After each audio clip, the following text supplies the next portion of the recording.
الله بسم الله والصلاة والسلام على سيدنا رسول الله.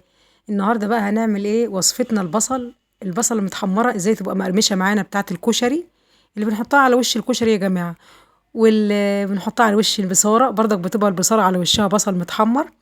معانا هنا البصل قطعتها كده يا جماعة شرايح كده طرنشات كده.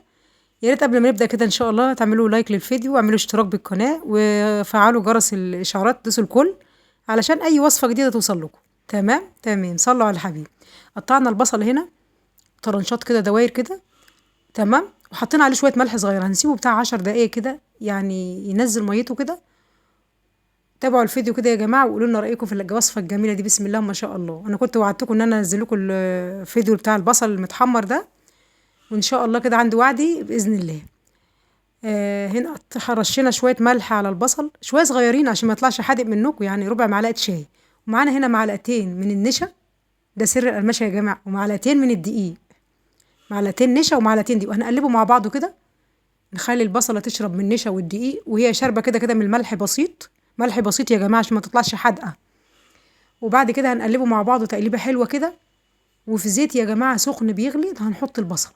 تمام، حاجه كده ما فيش بعد كده، الله اكبر، يعني حاجه وتطلع مقرمشه معانا على وش كشري، نحطها على وش اي حاجه في بصل بتحط على وش المسقه اللهم صل على النبي، البصاره، حاجات كتير قوي بنحتاج البصل المتحمر ده.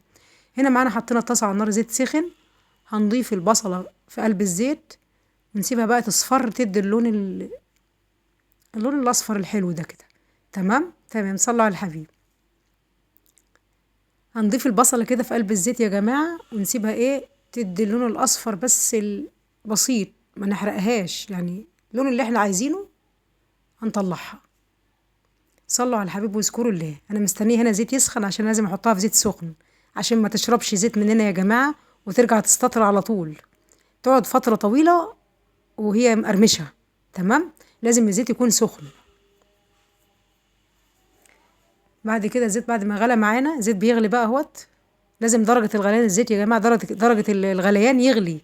تمام، وبعد كده هنحط البصله في قلب الزيت، بس نفضها من الدقيق والنشا عشان في بواقي دقيق وبواقي نشا. شايفين بعد ما اتحمرت حاجه كده، اللهم صل على النبي. يا ريت تعملوا لايك واعملوا اشتراك بالقناه وقولوا لنا رايكم واذكروا الله في الكومنتات كده وصلوا على الحبيب. اللهم صل وسلم وبارك عليك يا حبيبي يا شفيع يا رسول الله. اهو زي ما انتم شايفين اهو، بسم الله ما شاء الله. وهنا في الاخر بقى بصله مقرمشه جميله جدا، الله اكبر. دمتم في رعايه الله.